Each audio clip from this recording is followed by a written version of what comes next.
Hello, this is Jam Master Daniel 96, and in today's episode, I'll be reviewing The Mandalorian Chapter 9, The Marshal. So, let's get started.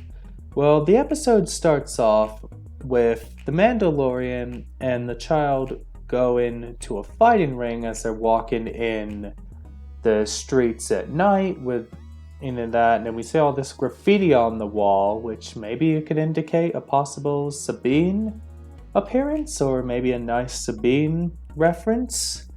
And pretty much they're looking for a guy named Korsh. Now we see the Gamorreans fighting, because even earlier, like last year, we got a teased image that we would see Gamorreans fighting. So we got to see the Gamorreans in the fighting ring. And then Din is looking for other Mandalorians, and then there's a bit, where they talk and all that, and then these guys point out their guns at Din, and then there's a bit he'll set off his, these little rockets that go on to that get at the guys, and then they're dead, and then Korsh runs out, and then him and Baby Yoda, go to get Korsh, and then Din hangs and asks, he hangs Korsh to a light post, and he asks him where are the other Mandalorians, the one he's been in contact with. And then he says Tatooine, and then, he leaves Korsh hanging, and then these kind of these creatures with red eyes get Korsh, and then we go to Tatooine, is where the main setting of this episode is. And they arrive on Tatooine. The lady in the hangar wants Baby Yoda, and she's happy to see him. And then we see the droids fix the Razor Crest. So that's that. Then, he's looking for Mos Pelgo, and then R5 gives the map of Tatooine. Then they go to Mos Pelgo. Then they enter a bar. Din asks for a Mandalorian. The bartender says about the Marshal. Then we see a guy in Boba Fett's armor, which happens to be Cobb Vanth, which is a character from the Aftermath trilogy, so it's pretty awesome to bring in a character into the live action from the books, a minor book character. And it is pretty nice they acknowledge the books.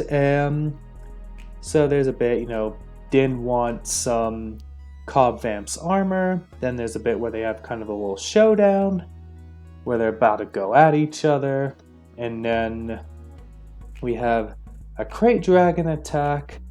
Then then Cobb makes a deal with Din to if they defeat the crate dragon, he will give Din the Boba Fett's armor.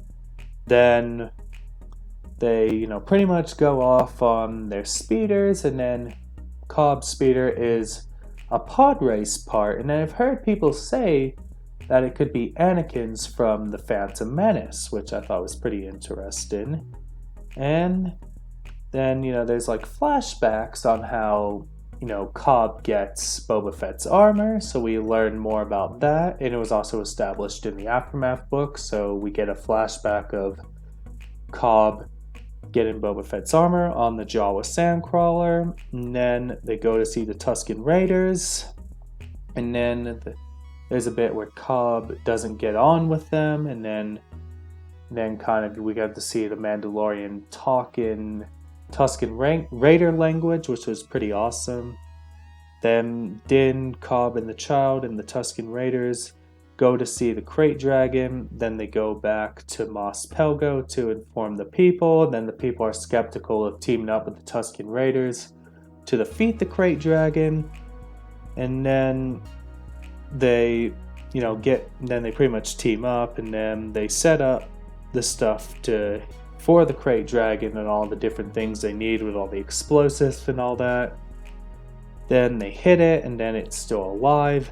Then Din and Cobb continue to fight it, and then there's a bit, when they are fighting the crate dragon, Din hits Cobb's jetpack, and then he goes flying like Boba Fett, like how Boba Fett did in Return of the Jedi when he hits the sail barge and then lands in the Sarlacc pit. So we saw that with Cobb, and then And then we see the Bantha has explosives, that Din gets it, and then he has the plan to, like, you know, go in the crate dragon.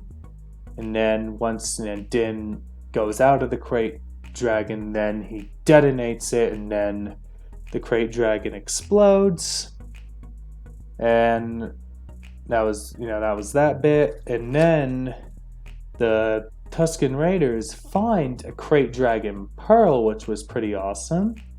And then Din gets Boba Fett's armor. And then at the final shot, we see Tamara Morrison as Boba Fett himself, as he's looking on the horizon as where Din and the child are on the speeder. Then, because pretty much Boba Fett sees it in the distance, which I thought was pretty cool to see Tamara Morrison back. And I hope they would get to see Din and Boba cross paths, which I think would be pretty cool. And definitely can't wait for the next episode. I mean, because this episode was like, I didn't want it to end. I wanted more, you know? Like, but, you know, we'll have to wait till next week, and I can't wait to see how it all goes down. And I thought it was a pretty good start to the second season, as I was blown away by the first season. I think we're off to a good start with season 2. And, you know, I did think with it, and then, you know, like, it was awesome to bring in a book character in Cobb Vanth, who was a minor book character, which was a way that they acknowledged the books as well, which I'd like to see that more in the future. You know, bring in some, you know, characters from the other canon sources, and maybe, heck, even bring some people from the expanded universe into the new canon, which would be pretty awesome as well, which...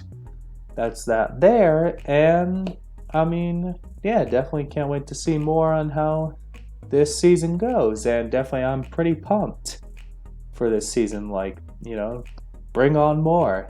And that's pretty much all I gotta say. Don't forget to like this video, subscribe to the channel, comment what you think down below, and share this video and tell your friends to subscribe. Bye.